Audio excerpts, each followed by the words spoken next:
jeu suite à une forte pluie accompagnée d'un vent violent. La rencontre opposant le football club Lubumbashi Sport à l'AS Vita Club s'est poursuivie au stade Frédéric Kibasa Maliba et ce sont les Moussous.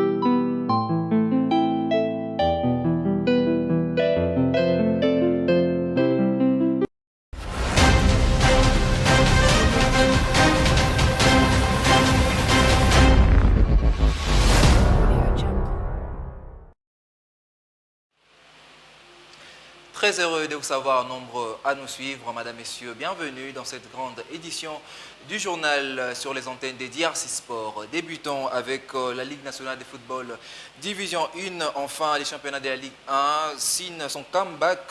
La phase aller s'est poursuivie les mercredis 9 mars 2022 avec une seule rencontre jouée à Lubumbashi au stade Frédéric Kibasa Maliba. Les FC Lubumbashi Sport a battu les FC Blessing par la petite note de 1-0. Le but a été inscrit au temps additionnel, soit à la 93e minute par Guy Banzé.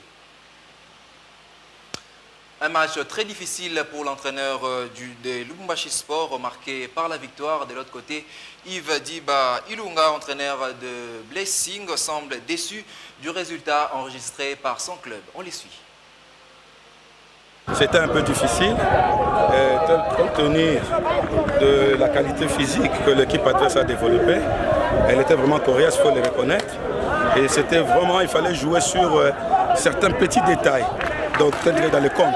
Parce que j'ai dit au vestiaire que l'équipe montait à outrance. Il fallait vraiment tout faire risquer pour récupérer les balles qui tombaient au milieu de terrain.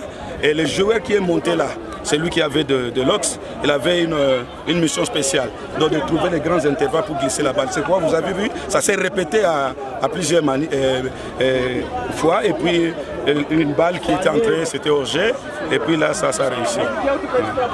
Est-ce qu'il y avait de la place? Quand est-ce que vous aviez cru que la situation devrait arriver dans ces matchs? Bon, il n'y avait pas de doute, mais il y avait de crainte par rapport un peu à la réaction de l'adversaire, il faut le reconnaître. Et puis deuxièmement, il y avait déjà, les joueurs étaient déjà désaltérés, hein. Les soleil était vraiment grand et ça inquiétait un peu. Parce que vous savez, ils perdaient toujours de certaines balles, ils n'avaient plus de pieds fermes, de jambes fermes. Donc il fallait risquer parce que je dis à mon équipe, on veut cette victoire. Hein. Rien au monde ne peut nous empêcher d'avoir cette victoire, même si on ne joue pas bien, mais qu'on gagne le match. Merci beaucoup. Mais plein d'émotions parce que je vous vois ici. Vraiment, je suis vraiment émotionné. Merci.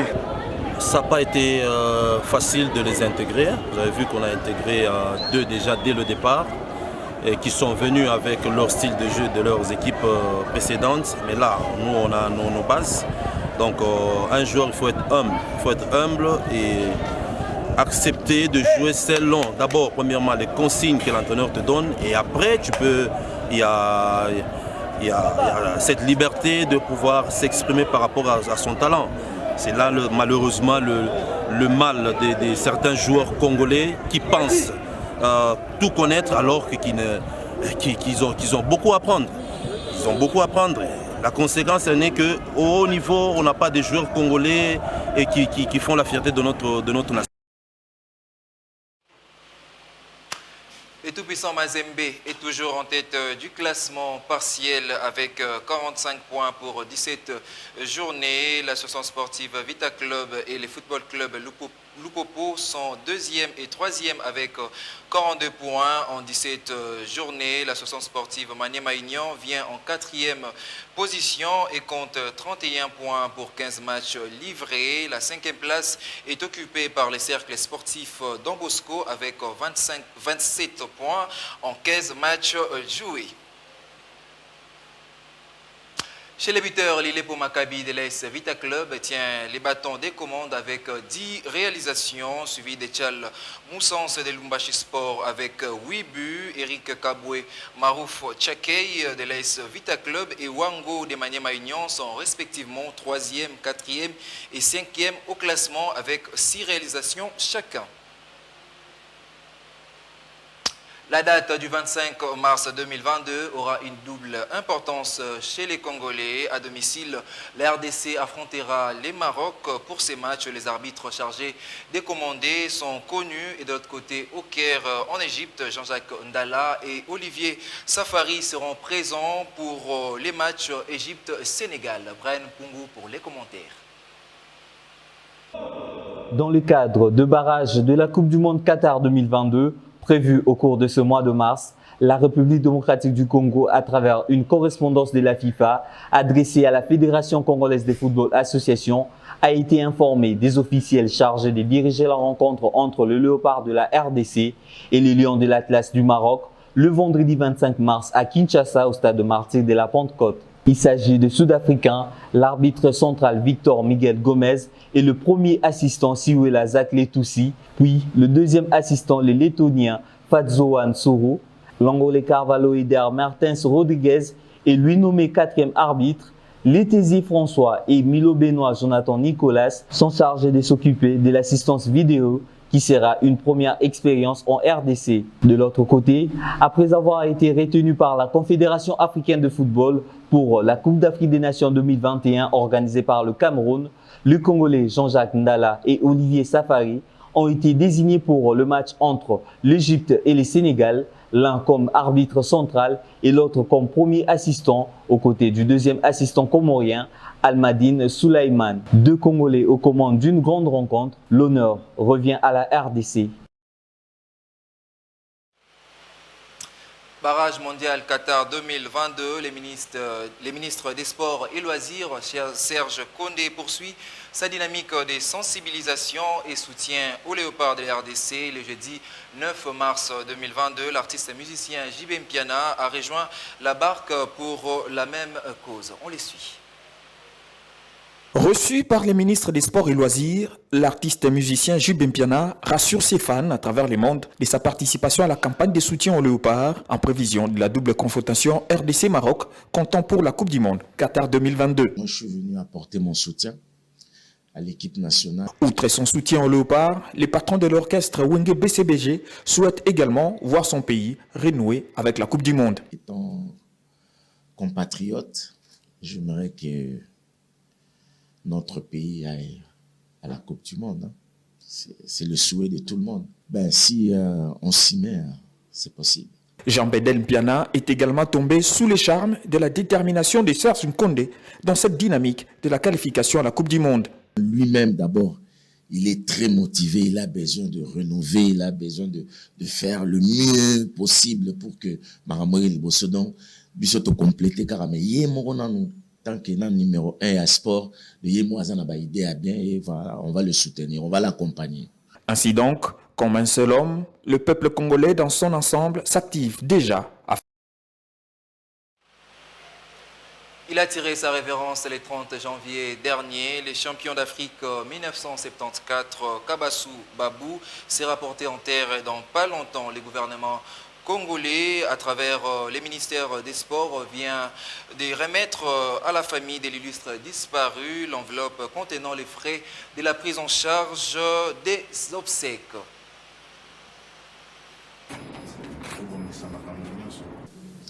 Le ministre nous a reçus effectivement avec la famille pour présenter l'enveloppe de l'intervention du gouvernement par rapport aux obsèques de Kabassou Babo, léopard champion d'Afrique 74 et mondialiste.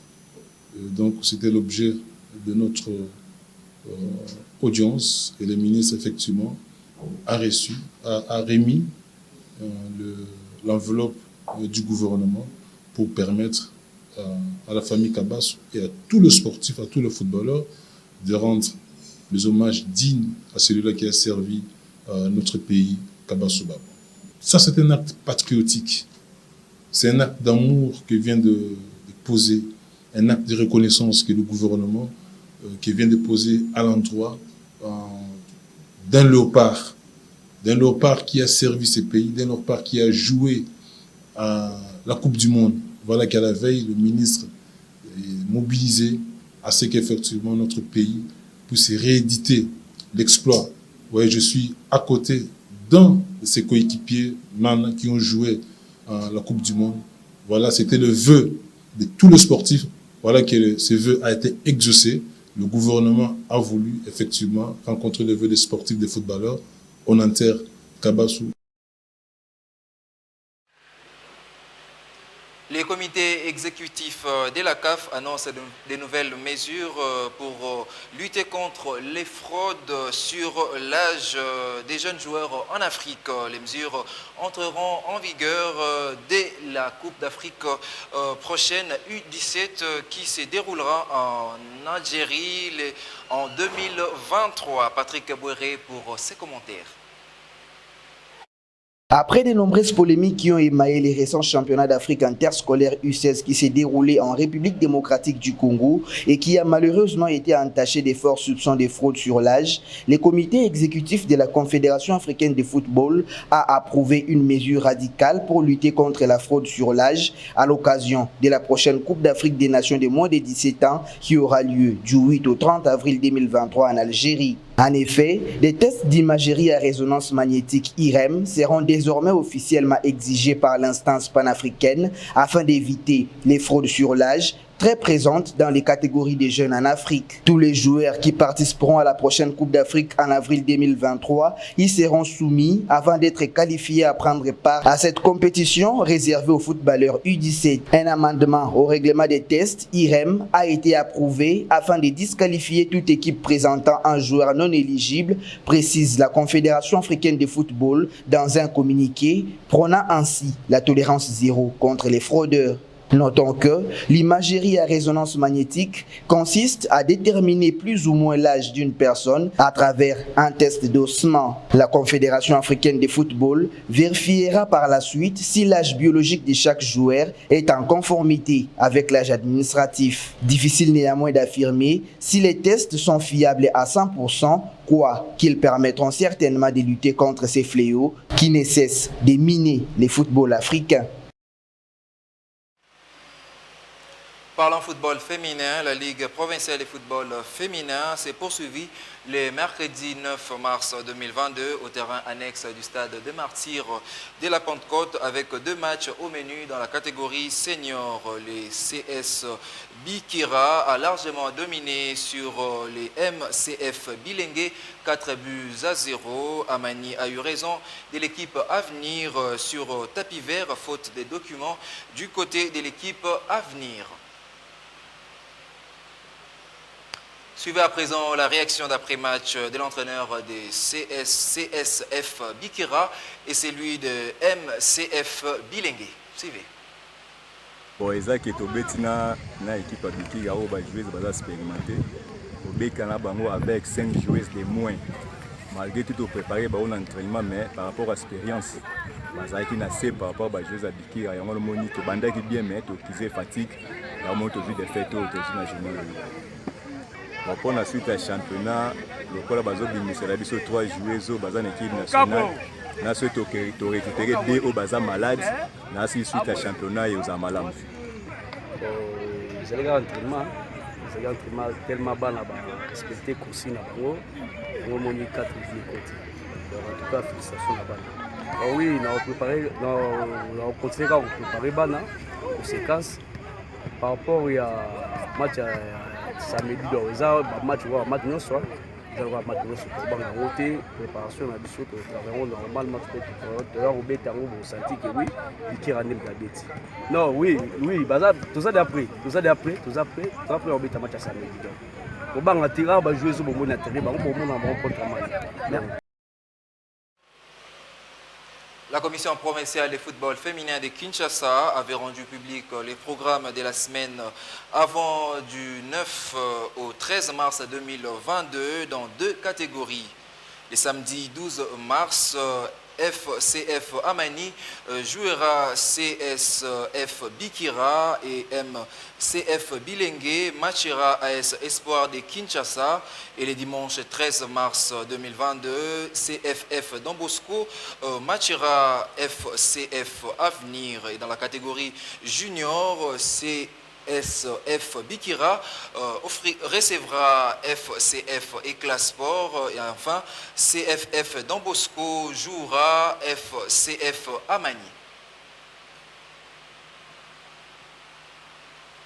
Début de la 23e journée au championnat quinois de l'entente provinciale de football de Kinshasa avec 8 matchs joués dans la série B. C'est jeudi 10 mars 2022 au terrain Oudjana et PNC d'Elemba. Les condensés de quelques rencontres jouées, c'est jeudi dans ces commentaires, dans ces reportages signés Désiré Rex Oamba.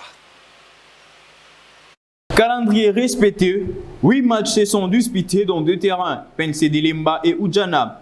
Au terrain de l'Oudjana, AC Kayolo et FC Lukunga ont livré l'un des meilleurs matchs de la 23e journée, caractérisé par un bon jet, une bataille rude au milieu du terrain, dominée légèrement par le vert de Kayolo. Leur implication aux dominations dans la rencontre a apporté du fruit. 2-0 et le score qui a sanctionné cette rencontre avec un but marqué dans chaque mi-temps. L'Académie Club Oudjana, ceinturé par la formation de l'SPGSK, le visiteur était le premier à trouver les chemins du filet à la 73e minute de jeu après une première période soldée sur le score nul et vierge. Il fallait attendre 1 minute de la fin du temps réglementaire pour que les académiciens puissent revenir au score grâce à un but du jeune Onosomba Onokoko à la 89e minute de jeu. Score final, un but partout. C'est Lassemboudi qui a réussi à marquer le score lourd de la journée contre la vieille équipe de OCK, 4-1. Nzingando Mbassi a signé un doublé à la 7e et 63e minute de jeu. Tiswako Ebouélé à la 34e et 80e minute de jeu. L'unique réalisation côté OCK était l'œuvre de Lumbala Samaki à la 70e minute de jeu. Les Gorilles de montagne de FC Roby ont battu à plate couture l'équipe de RC Impact sous le score de 2-0. Mutombo Kayombo et Kibeya Masaka, le buteur de cette rencontre. AC Normal et FC Piwi se sont séparés sur le score identique d'un but partout. Molindo Dante, premier à marquer pour FC Piwi à la 33e minute de jeu. Et Kabamba Katamba a permis à AC Norman de revenir au score à la 60e minute de jeu. Et de l'autre côté, Saint-Christian a courbé les chines devant H-Vert sur le score de 0-1. TP les Croyants ont eu raison de la formation de Lokolo Moto sur le score de 1-0.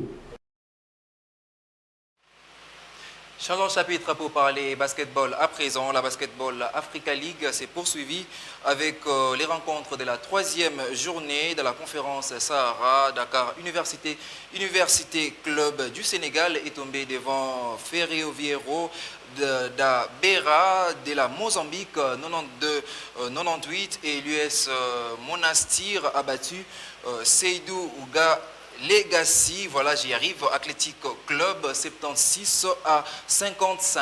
Les détails avec Henri-Nel Kamalandoa.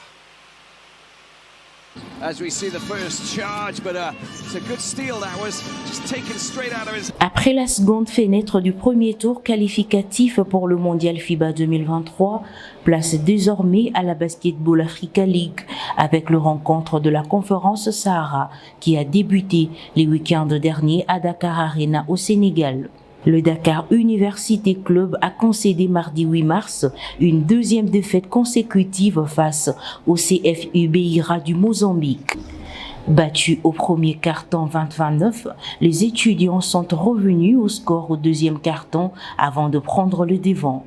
Les Ducs réagissent et s'imposent 53-50 à la pause. Mais le CFU Beira se réveille à la deuxième partie de la rencontre pour s'imposer 29-14, un avantage qui sera conservé jusqu'au dernier carton après être imposé au rebond et autres tirs primés 98-92. Juste après cette rencontre, l'Union sportive Monastir de la Tunisie s'est rassurée après une deuxième victoire en battant le club guinéen Slack Seydou Legacy Athletic Club sur le score de 76-55. Battu au premier carton 24-20, l'Union sportive de Monastir se réveille et dicte sa loi en maître jeu de le second quart et en transformant toutes les offensives en panier grâce à un jeu rapide. Au deuxième quart, le score était de 44-29.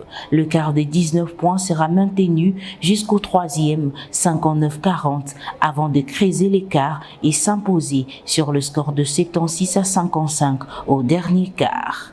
To win the ball back, Slimane for three. Back off the backboard comes to. Pour ce qui est de la conférence Nil, les rencontres se joueront au complexe sportif intérieur Hassan Mastaria du Caire du 9 au 19 avril. Les pays attendus sont l'Angola, le Cameroun, la RDC, l'Égypte, l'Afrique du Sud et le Soudan du Sud. Les 4 meilleures équipes de chaque conférence se qualifieront pour les éliminatoires avec un tournoi à élimination directe et des finales à Kigali Arena du 21 au 28 mai. Parlons volleyball à présent. Les championnats de l'entente urbaine de volleyball de Kinshasa s'est poursuivi ce jeudi 10 mars 2022 avec 2 rencontres en version féminine. VC New-la-Loi a battu VC DCMP par forfait et le VC La Police est tombé devant Ouragan. Reportage signé Jorline Mombela. Le terrain du commissariat général de la police nationale congolaise a vibré au rythme de la 5e et 6e journée de la 52e édition du championnat de Levokine avec 2 rencontres en version féminine. En match d'ouverture, VC La Loi l'a emporté par forfait 3-7-0 devant DCMP suite au manque de moyens de déplacement. Une victoire et un avantage pour New-la-Loi, mais pas une satisfaction. Un regret pour VC New-la-Loi qui interpelle son adversaire et l'insiste à prendre conscience afin d'éviter les désagréments. Donc on était vraiment venus avec l'ambition de jouer parce qu'on doit vraiment donner le meilleur de nous. On s'était entraîné pour jouer les matchs, mais voilà, ils ne sont pas présentés. De l'autre côté, VC Ouragan s'est imposé devant Police par 3-7-1, tombé arme à la main. Le coach de VC Police dessus promet de sensibiliser ses athlètes en vue d'améliorer leur système de jeu. Nous avons perdu, oui, ça c'est sûr, mais le plus grand problème, on est en train de rechercher une équipe. L'équipe est encore jeune, l'équipe non pas trop jeune, l'équipe a vieilli. Il faut maintenant qu'on change le système et puis qu'on change aussi la manière de jouer. On a besoin d'autres joueuses, mais qui ne se sont pas présentées. Aujourd'hui, nous avons joué et bon, ça n'a pas marché. Vraiment, c'était un peu difficile. Terminons ce journal par la boxe. Un combat d'égal a été organisé le mardi 8 mars 2022 à l'occasion de la Journée internationale des droits de la femme par l'ancien président de la boxe du Congo, Maître Aimé Mfita Luvumbu. Martinez Tondo pour ses papiers. Sous le patronage de la première dame, Denise Nyakero Tshisekedi, la place commerciale 7e rue Limete a vibré au rythme de combat des galas de boxe initié par l'ancien président de la boxe du Congo, Maître Aimé Mfita Luvumbu.